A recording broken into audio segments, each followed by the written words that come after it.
Here we are, pleasant autumn afternoon in what should be a great country.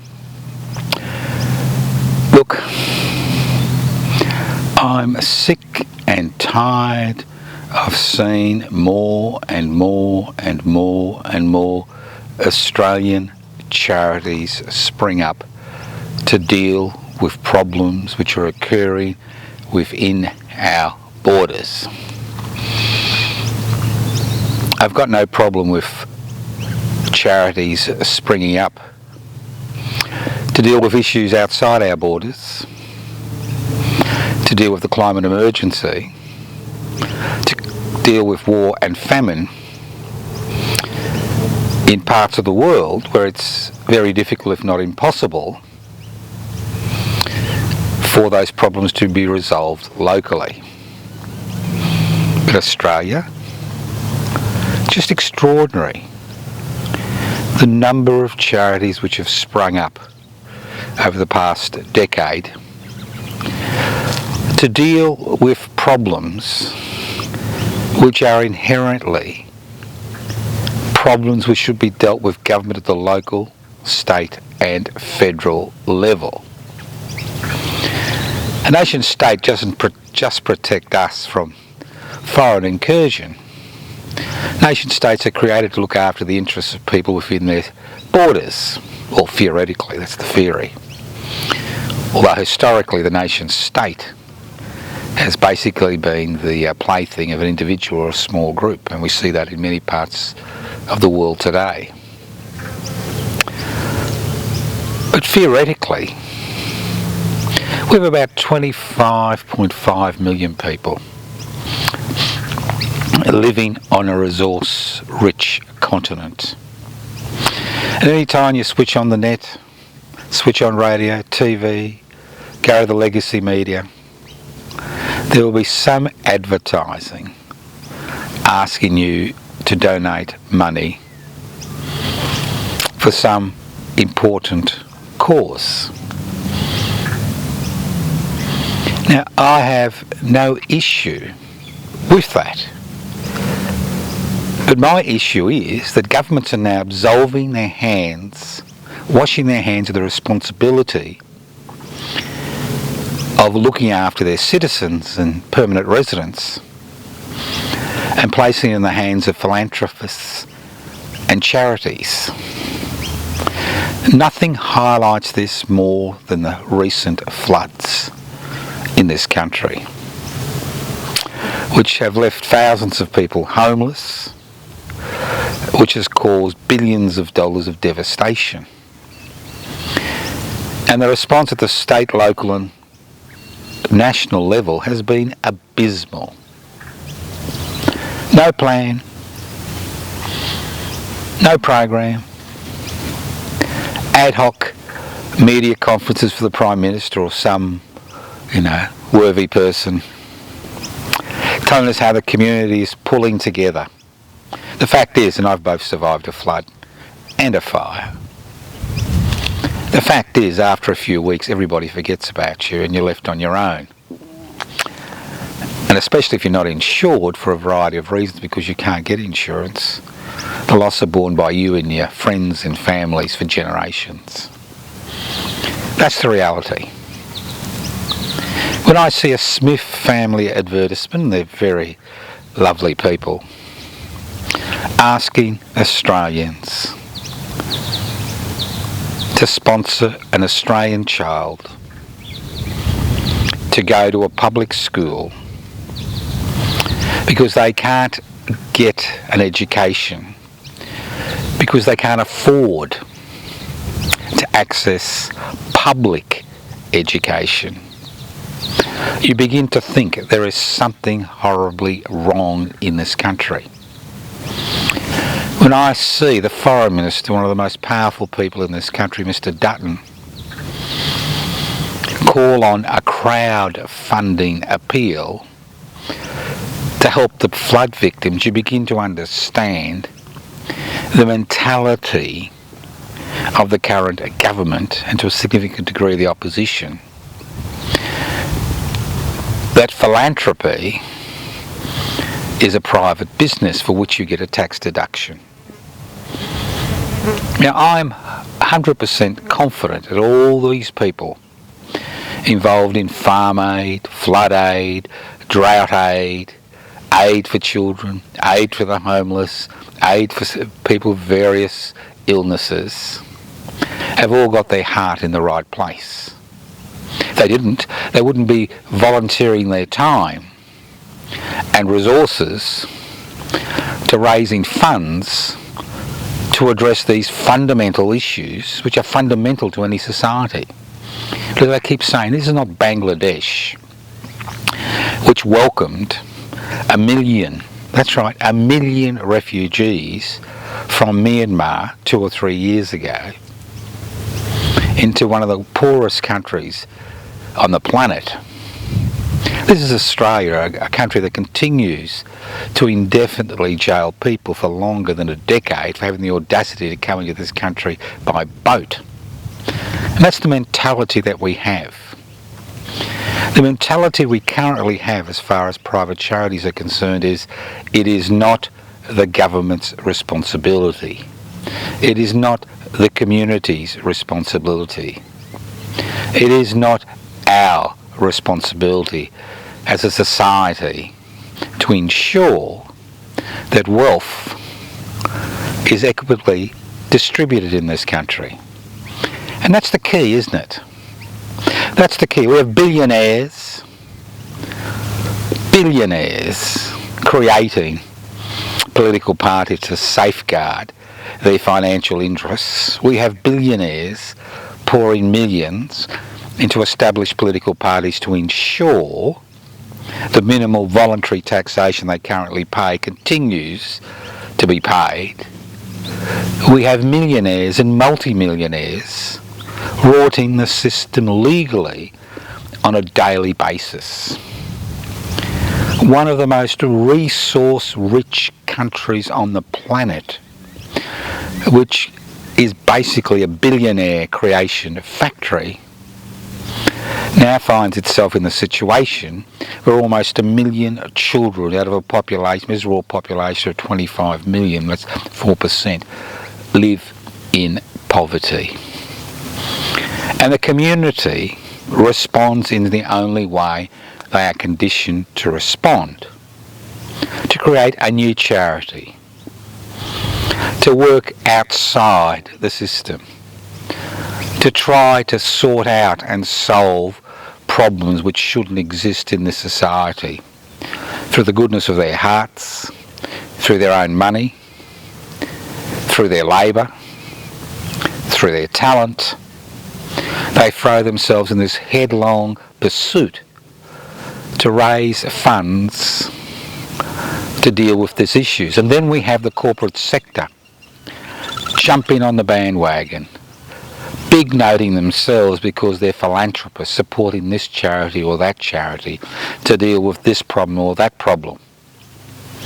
And the reality is that if we had a taxation system which was fair, which ensured the corporate sector paid their fair share of taxation, which ensured that the resources which came out of this ground were shared by all of us, First Nation peoples and the rest of us, then we would have no need whatsoever to fund local charities.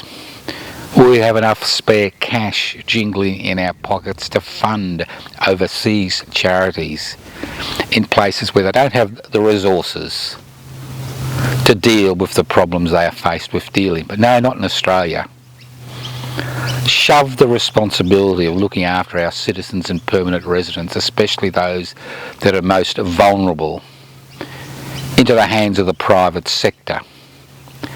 Provide tax deductions for corporations and companies who pay no tax to pick and choose specific charities which will emblazon their brand name in the minds of people as good corporate citizens.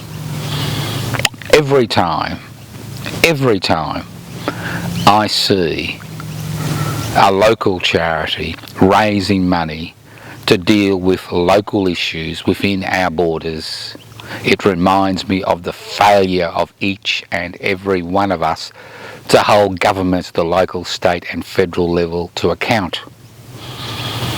What is a government for? Is it there to maintain the power who currently exercise power? Is it there to ensure the 1% that own the means of production, distribution, exchange and communication continue to pay minimal taxation legally, to shirk their responsibilities, to grow fat on the highway they have to the federal and state treasury? Because we have allowed this to occur. That's right, you and me. You and me. We have allowed this situation to occur because it's much, much easier to give you $10 or $100 to a local charity to deal with a problem which should have been dealt with by governments at all levels if we had a reasonable taxation system. But no, it's easier to write a cheque, make a donation on the net, receive a receipt, get a tax deduction, feel good at the end of the day. But the reality is, every time we do this without, and the key word is without, agitating for change to ensure that the resources in this country are fairly distributed. Let's not forget, we are the Commonwealth of Australia. And that word comes from when the Roundheads under Oliver Cromwell overthrew the British monarchy and executed the king. It was the Commonwealth of England. It is now the Commonwealth of Australia. It's about wealth being held in common and being used for the common good. It's not enough to give over $5 or $10 or $50 or help somebody who's homeless on the street. It is not enough. Change does not come. Change takes effort. Writing a cheque or making a donation via the net doesn't. Handing over $5 or $10 doesn't. Political change takes action. It takes organisation. And that's why public interest before corporate interest was formed. To give form to these ideas. To give form to the idea that in this country, this resource-rich country, we should be able to accommodate the needs of this country's First Nations people. We should be able to accommodate the needs of each and every citizen. While we allow the current political framework and debate to exist, nothing will change. Casting a ballot every 3 to 4 years is not the sole responsibility of a citizen. It's what you do in between elections to force governments to change their policies, and that's what it's about. It's about changing policies. It's about changing policies like introducing a 1% financial transaction tax that could raise at least $120 to $150 billion a year. Changing policies like introducing a 1% stock market transfer tax. Every time a stock or bond is bought or sold, 1% goes straight to the Treasury. And these types of taxes are very easy to administer because all stock exchange events are computerised. Most financial transactions are computerised.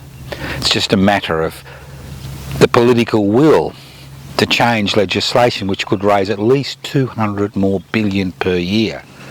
And that's almost 40% increase in the taxation revenue. And with that money, we could easily deal with the problem of child poverty. We could easily deal with the problem of the underfunding of the hospital sector. We could deal with the problem of homelessness. We could expand the public housing sector We could expand facilities in the public education sector, in the public health sector, and the list goes on and on. But if we do not do this, we will continue to lead a hand-to-mouth existence. When we have a few spare dollars, we will give them to some charity to do the work that should be done by us through the governments we elect at a local, state and federal election. This is a central issue in this country's development and its country's future. Do we continue on the deregulation, privatisation, globalisation, corporatisation nightmare many of us are experiencing today? Or do we say enough is enough? Do we make governments we elect more fearful of us, the people who elect them, than the corporate sector who set the political, social, cultural and environmental agenda on a day-to-day basis? The future is in our hands. We are the people we've been waiting for. You can complain till the mythical cows come home. You can jump up and down and cry, woe be me. You can say, you can join the Gunner tribe, or somebody should do something about that tribe. But ultimately, we are the people we've been waiting for. I encourage you to join public interest before corporate interest. You can join directly via the net, pibci.net. You can also join the old-fashioned way. But the important thing is that like-minded people come together. So legislation is passed in this country. That means we don't need internal charities to deal with problems, because we can deal with these problems ourselves. We have the talent, we have the vitality, we have the resources. Unfortunately, we don't seem to have the will, because for far too long we have believed that the way forward is through privatisation, corporatisation, globalisation and deregulation. The time has come for change, but that change will only occur with your support.